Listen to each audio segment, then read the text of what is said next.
Assalamualaikum warahmatullahi wabarakatuh. Kula saking Kedung Sari atau Tarokan. Nuwun sewu badhe tanglet. Tanglet kula mangke singkat mawon, penting jelas. Bismillahirrahmanirrahim. Terus kados kula mireng lare utawi tiyang nalika tasih wonten ing kandungan umur 4 bulan atau 120 hari punika sampun dipun takdir ingkang kula tangkletaken yuswani umure pun dipun pestekaken utawi dipun takdir sakmeten. Lawonten malih keterangan sinten tiyang ingkang ngatahaken silaturahim punika dipun tambah umure. Maksudipun ingkang kula tangkletaken takdir punika napa saged berubah. Nika ingkang nomor setunggal. Ingkang kaping kalih kula rumiyin nalika sekolah nggih. Niki nggih mengke radi aneh. Nggih. Nalika sekolah rumiyin kalih guru kula disajari kados antarane srengenge utawi rembulan. Punika ingkang putar terus guru kula kok bumine mboten bulane utawi srengenge. Dan niki kula tanglet Gusti sing leres niku sejatine sing berputar niki bumine napa matahari, srengenge napa matahari. Mekaten ingkang saged kula aturaken. Wassalamualaikum warahmatullahi wabarakatuh.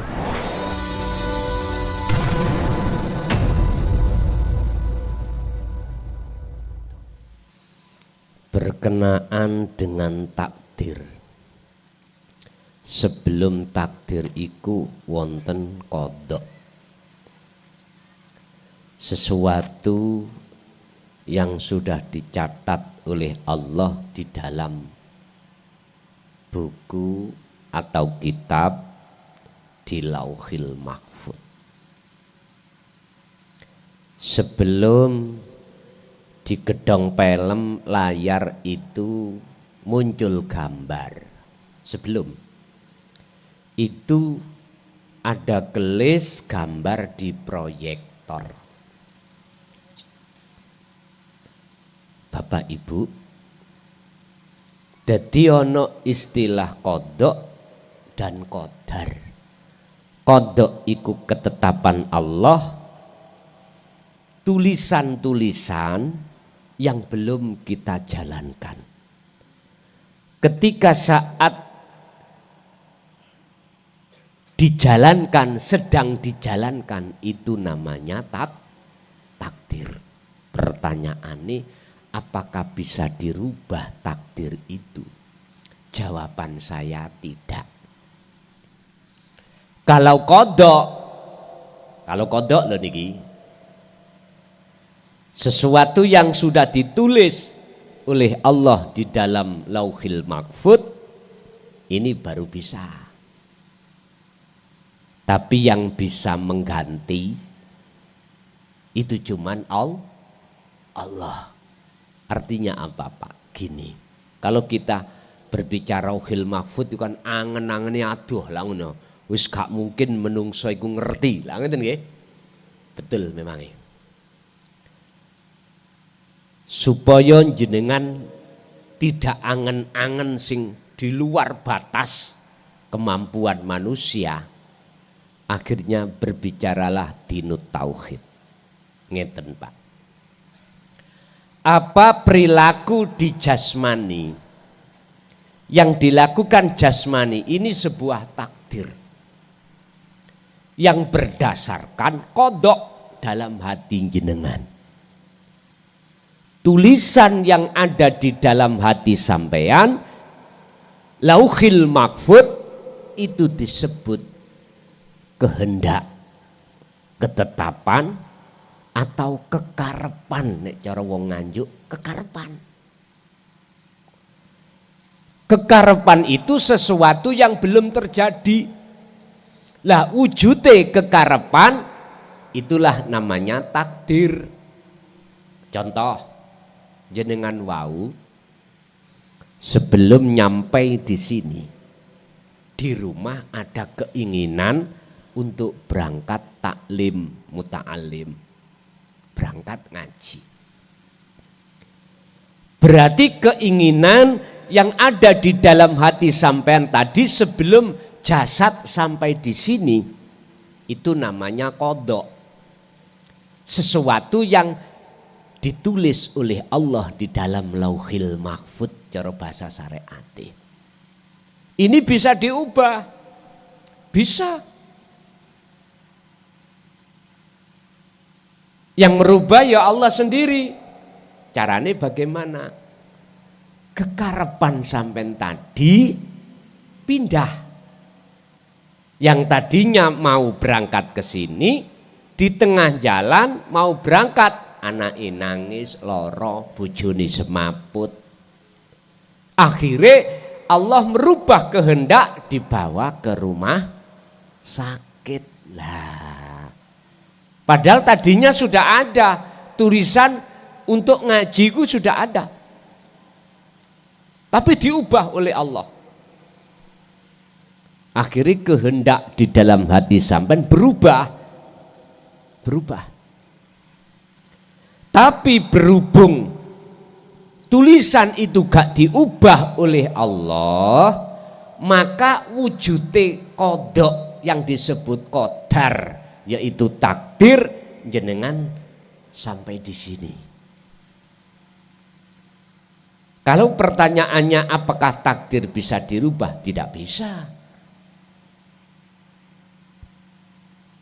Yang bisa diubah itu adalah qadha, buku catatan ketetapan Allah yang sudah ditulis di dalam Lauhil Mahfud. Seperti umur jenengan. Tapi saya ingatkan, semua itu yang mengubah hanyalah Allah. Bon, itu satu. Nomor dua, apa tadi?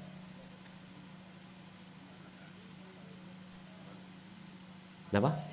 Matahari. Apakah yang bergerak, yang berputar itu matahari, opotah planet lainnya? Seperti bulan dan bumi.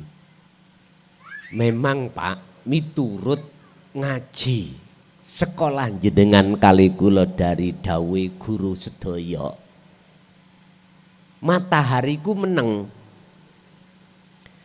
Sing berputar itu planet lain sesuai dengan porosnya. Pertanyaannya, apakah betul yang berputar itu matahari, yang berputar itu bulan dan bumi sesuai dengan keterangan kita di dalam ilmu apa? Ilmu fisika, IPS nggih. IPA nggih. Dulu memang seperti itu. Apakah betul? Sekarang jawabannya tinggal kita memakai kacamata mana. Kalau kacamata syariat betul. Tapi kalau kacamata hakikat beda. Sama dengan ini. Betulkah sing isok gerak ke sini kunjenengan? Betul. Miturut kacamata syariat. Tapi miturut kacamata hakikat, jenengan kali kula niki lho seperti rokok ambek korean. Makhluk sifatnya.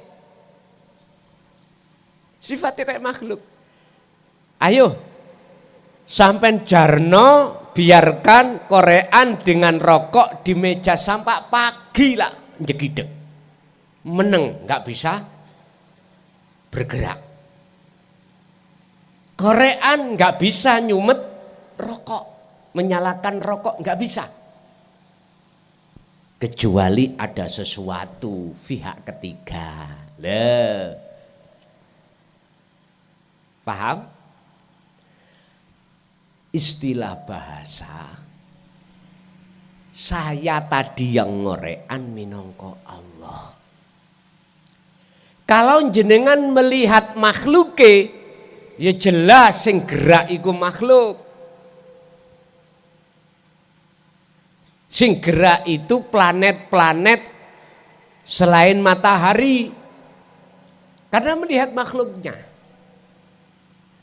Tapi kalau jenengan melihat saya yang mengorek, beda.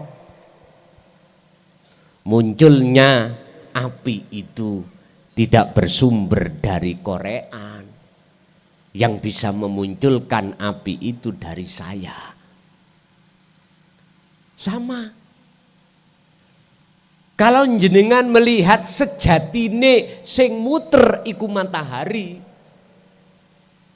bukan rembulan. Coba, kalau matahari tidak mengeluarkan sumber cahaya, tidak akan mungkin ada kehidupan. Tidak mungkin bulan atau bumi itu bisa berputar. Wis gak usah adoh-adoh. Sampeyan ngerti sanyo? Sanyo lho, Pak. Nek sampeyan petek listrike, lak munyer nggih. Wrrr lak ngeten. Loh, yang mempunyai sifat gerak itu siapa? Sanyo apakah listrik? Setrum iku. Ya tinggal sampai niki melihat yang mana. Kalau melihat sanyonya yang berputar itu sanyo. Kita akan lalai sumber perputaran itu dari listrik atau tenaga dari AC atau DC. Kita nggak sadar. Tapi coba jenengan kalau melihat setrumnya mesti jawab yang memiliki perputaran itu adalah listriknya, setrumnya, bukan sanyonya. Pokoknya tinggal kita memandang dari sisi mana. Kalau kita memandang dari sisi kacamata syariat, ya sing ngaji ku ya klason. Sing bergerak ya makhluk. Tapi kalau jenengan melihat Allahnya, melihat dari kacamata hakikat, otomatis sampai pasti akan nyata siapa sebetulnya yang memiliki gerak itu. Pak, jenengan kali kula sebagai makhluk asale kan boten wonten, nggih. Kita makhluk asalnya tidak ada. Adanya makhluk sebab diadakan oleh yang ada. Sepanjang sampai melihat makhluk, mesti mengatakan makhluk itu ada. Sepanjang jenengan mengatakan makhluk itu ada, jangan harap Anda akan tahu siapa sebetulnya yang ada. Inilah Pak, pelajaran sangkan paraning dumadiku di situ. Mengarahkan hati sampean untuk kembali kepada asal kita. Kalau bahasa Quran, wa inna ilaihi raji'un. Jenengan harus kembali terhadap asal kita tidak ada, kita harus kembali ketidak ada tadi. Idfin mendemo sira wujudaka ing eksistensi keakuan Anda, kewujudan Anda fi ardil humuli ing dalam bumi kesunyian, ing dalam bumi kefanaan. Fanakanlah keakuan dirimu. Itulah namanya jenengan kembali kepada asal mula kita. Kalau kita kembali ke asal kita tidak ada, disitulah akan nyata yang ada. Siapa sebenarnya yang ada? Ternyata Allah Subhanahu wa ta'ala. Inilah Pak, tergantung kita melihat memakai kacamata syariat opo hakikat. Nek syariat ainul basyariyah ini mata dohir, kalau hakikat ainul basiroh mata ruhaniyah jenengan. Mata dohir untuk bersaksi melihat terhadap makhluk, mata batin ruhaniyah hanya bersaksi pada Allah. Asyhadu alla ilaha illallah, wujudnya begitu. Oke, lanjut. Ada lagi?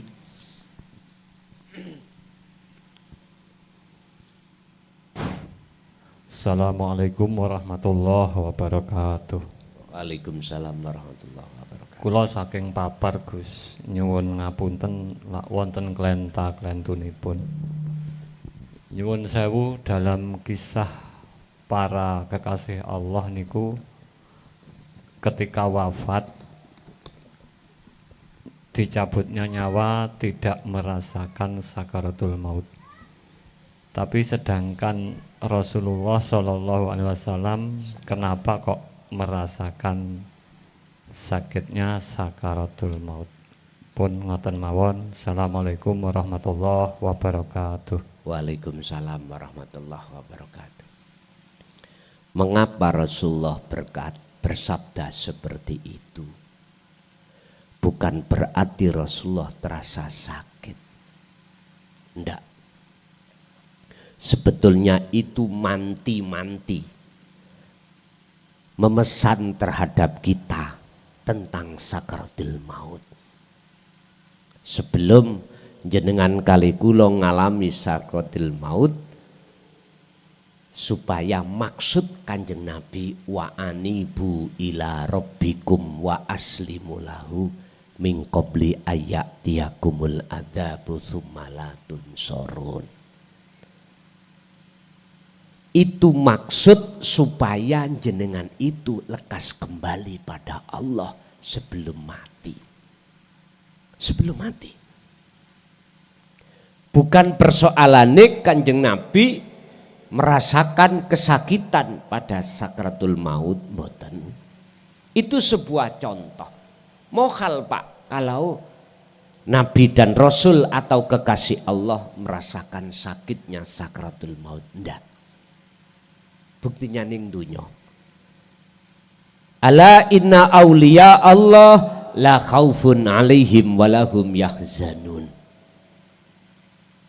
Ketika hati betul-betul sudah bertemu Allah, disebut aulia, jamak dari wali. Piro-piro kekasih Allah, termasuk Nabi dan Rasul. Wis tah jenengan piyambak lah sampean ngen-ngen. Kalau betul-betul hati sampean itu sudah Allah tarik untuk bertemu Allah, jenengan ditinggalno kesenangan dunia, gak mungkin hati sampean loro, gak mungkin. Karena apa? Karena jenengan sudah sadar semua itu milik Allah. Sama dengan tukang parkir nih kalau Pak. Ketika menjaga mobil, sepeda-sepeda, lalu yang punya moro, Pak ngambil sepeda, gak mungkin jenengan hati berat untuk memberikan, gak mungkin. Gak mungkin, laksana seperti itu. Kecuali ku hak sampean. Sampean HI gak dadi tukang parkir, wek sampean ning omah dicolong maling. Ati panas enggak? Loro enggak? Loro. Karena kita merasa yang memiliki. Inilah Pak persoalannya. Olehnya sakit sebab kita itu melu ngaku. Sedangkan para kekasih Allah la khaufun alaihim, sudah jelas. Sudah jelas. nggak terasa gelisah, nggak terasa sakit, nggak terasa sumpek, nggak terasa takut. Lah, mengapa Kanjeng Nabi dawuh seperti itu? Itu memberikan lampu terhadap kita sebelum kita didatangi sakratul maut. Wa anibu lekaslah baliyo sira kabeh ila rabbikum maring pangeranmu. Artinya sebelum kematian datang jenengan wajib untuk makrifat dulu datang Gusti Allah. Tiga karpe. Sebab jikalau jenengan kali kula hati dereng mau kembali kepada Allah, sik bersukaria dengan bisikan nafsu, mingkobli ayak tiakumul adab, otomatis ketika saat datangnya kematian, sumalatun sorun, tidak ada pertolongan dari Allah, itulah sakit.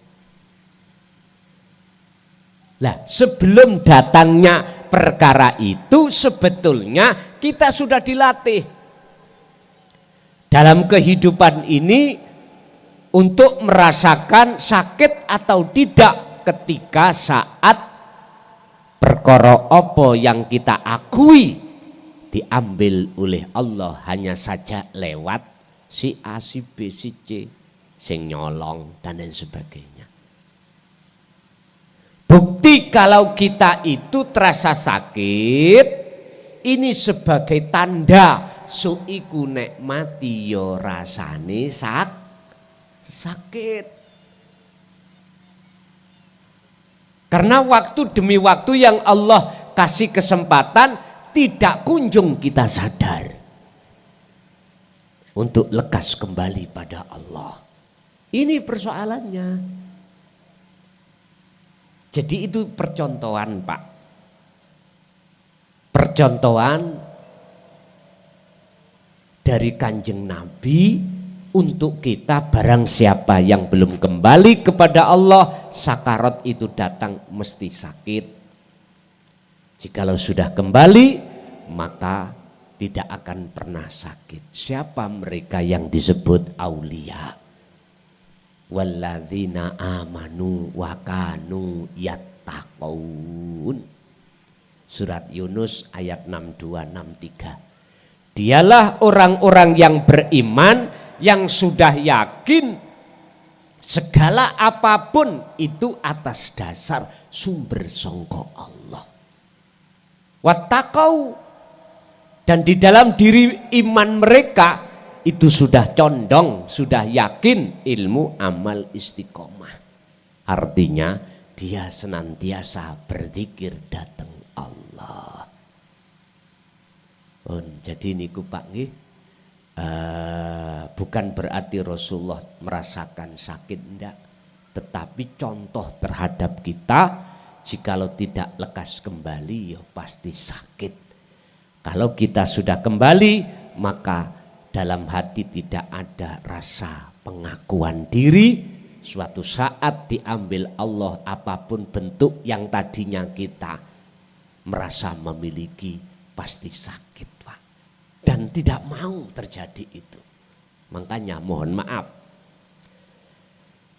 kula nek ngetutno sifat basariah kita, Pak, kula niki mboten menginginkan 2025 iku berhenti ngaji, nggak menginginkan.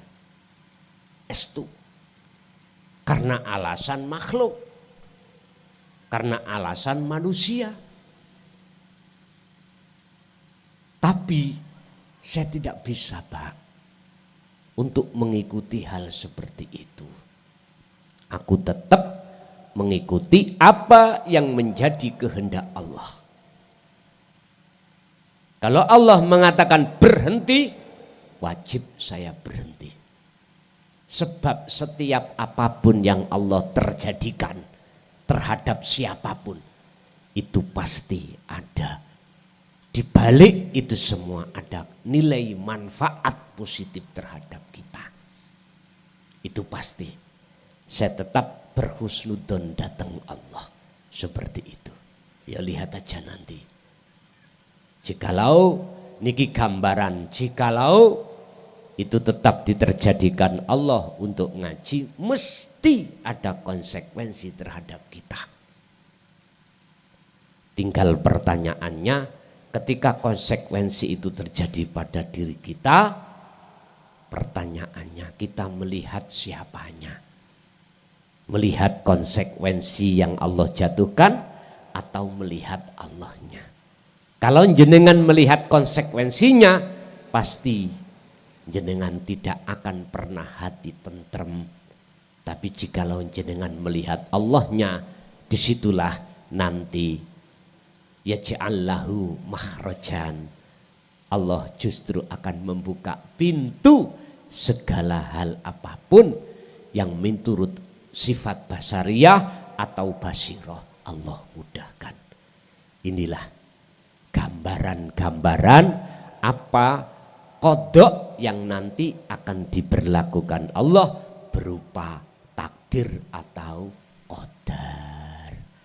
Jadi Pak, saya ulangi, itu hanya percontohan saja untuk bagi kita mau kembali sebelumnya ataukah tidak mau kembali sebelum kematian itu. Nggih, masih ada?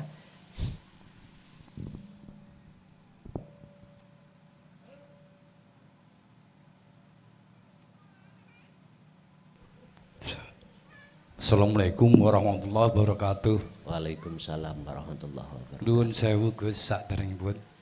Niki berkaitan kalian bayat karomah tempo dulu yang saya berikan sampai hari ini. Kejadian-kejadian yang pertama ini mungkin dimasukkan di alam mukasabah Gus. Sepindah ada bulan yang besar sekali Gus, mau masuk ke rumah di kamar saya, tapi tidak bisa masuk, padahal gendengnya sudah terbuka Gus. Tapi terhalang oleh reng dan nusuknya sehingga tidak bisa masuk. Disertai dengan angin puting beliung, mau masuk ke tubuh saya Gus. Saya kedinginan seperti es itu loh Gus, dingin kena angin puting beliung itu. Itu yang pertama. Yang kedua, saya diperlihatkan begitu banyaknya emas berlian di Serlongan Gus, penuh sekali, gemerlapnya penuh banyak sekali Gus. Nun sewu nyuwun penjabarin pun mekaten saking kula. Assalamualaikum warahmatullahi wabarakatuh. Waalaikumsalam warahmatullahi wabarakatuh. Dulu sudah saya warning terhadap seluruh jamaah yang mengikuti baiat karomah itu wajib terlebih dulu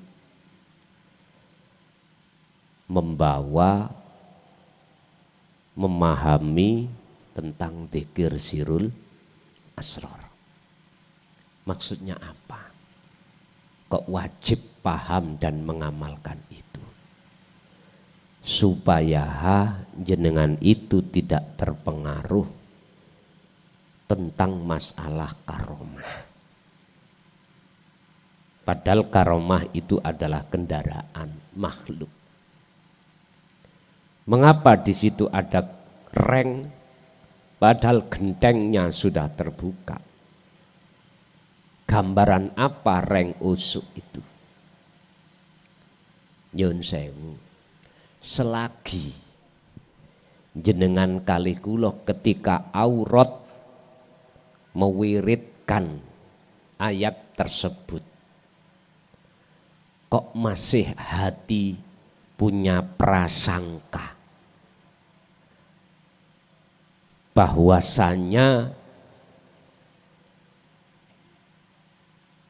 karomah iku mlajengi ning malaikat makhluk. Yang kedua, jenengan masih merasa kalau kita yang bisa beraurat itu laksana reng dengan usuk. Intine penghalang. Penghalang. Tapi cahaya untung sudah masuk. Untung sudah masuk. Terus solusinya bagaimana? Ketika jenengan beraurat, wajib lepas diri dari pengakuan kita yang berwirid. Otomatis ketika saat berkata hamim amami, itu bukan makhluk. Sing sampen saksikan itu bukan karomahnya malaikat, tapi sing sampen sekseni urip sing nguasai malaikat. Niki solusine.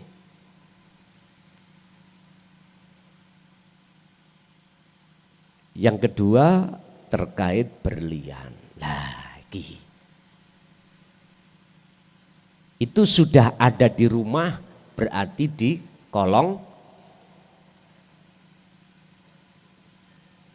di dalam rumah toh. Nek bulan makan jobone omah, iki nek jerone omah. Ini tetanda apa? Itu namanya berarti sudah mancing. Nanti sampai titeni. Mesti ada suatu kejadian pada diri Anda yang secara dalil akli, secara akal itu tidak bisa diterima. Akal nggak bisa menerima dengan kejadian itu. Kejadian mana? Ya entah berikutnya. Dulu sudah saya jelaskan, Pak. Panjang lebar ketika saat Allah betul-betul meletakkan karomah. Seperti halnya Kanjeng Nabi Wahyu. Cara Nabi Musa diuber-uber Fir'aun. Terus Gusti Allah dawuh, Musa ngarepmu ono ada lautan. Pukulen dengan tongkatmu. Niki Allah merintahno. Tapi tidak dikasih Allah tahu Nabi Musa itu kok akan jadi jalan ndak. Nabi Musa pun tidak mengerti kalau ini nanti akan jadi jalan. Sing penting Nabi Musa ngikuti apa yang difirmankan Allah. Dilakukan oleh beliau. Akhirnya terjadilah sesuatu kejadian yang tidak rasio atau susah alias tidak bisa diterima akal sehat. Nah, disinilah Bapak Ibu. Ketika saat itu terjadi, detik-detik waktunya untuk menakar iman sampean itu di mana? Apakah hati sampean itu mempunyai prasangka dari karomah ataukah dari Allah? Jikalau betul-betul jenengan iki sudah jalan dzikir sirul asror, pasti iman sampean tidak akan goyah. Enggak akan goyah. Tapi kalau seseorang ini belum memegang dan memfungsikan dzikir tersebut, maka imannya dadal duel. Imannya terhadap makhluk. Untung aku sakti. Lah ngoten nggih. Untung aku duwe karomah. Lah ngoten ta? Wis. Makanya saat 3 bulan sebelum September itu, Pak, kula niki mboten wani curhat sampean. Apa sing kula raosake niki cara wong niku gemeter setelah perintah turunkan karomah, beat karomah, padahal sudah 20 tahun aku pendam. Sebab ketika saat dilihat satu sisi, iki turun kita. Pelajarannya turun. Lah wis bahas tauhid keesaan Allah kok turun datang muka syafa. Lah turun tadi iki. Turun. Bahkan yang Jawa Tengah ya melok susah. Timbul pertanyaan, iki piye medun maneh. Wonten sing ngoten. Sampai gegeran. Gegeran ngomong padu pendapat-pendapat. Greges, Pak. Tapi ketika saat Allah dawuh, ini hanya dikhususkan bagi mereka yang sudah megang sirul asrar, langsung kula niki adem pun. Semangat, Pak. Ibarati cara mau gak nafsu belas mangan iku belas. Ketok sate ya wegah. Ya ketok sate wegah.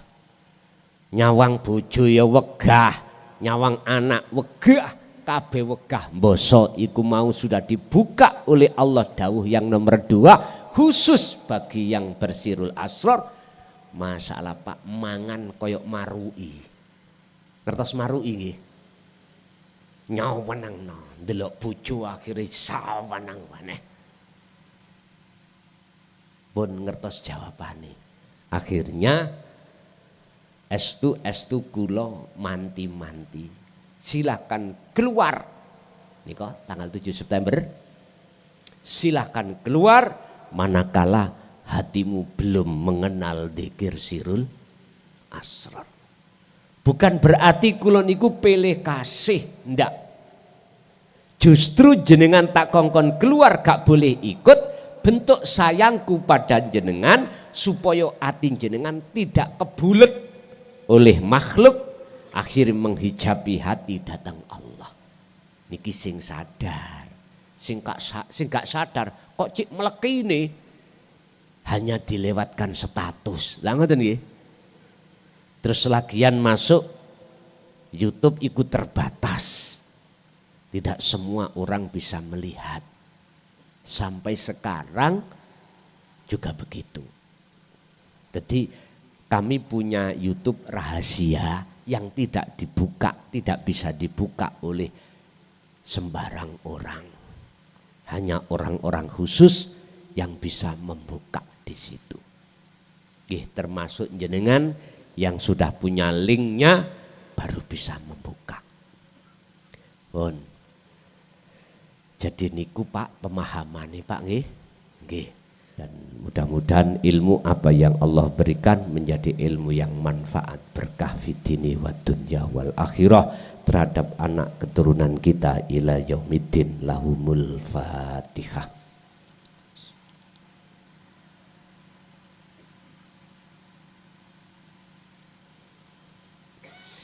Mulai awal sampai akhir jikalau ada kekhilafan mohon maaf. Akhirul kalam. Assalamualaikum warahmatullahi wabarakatuh.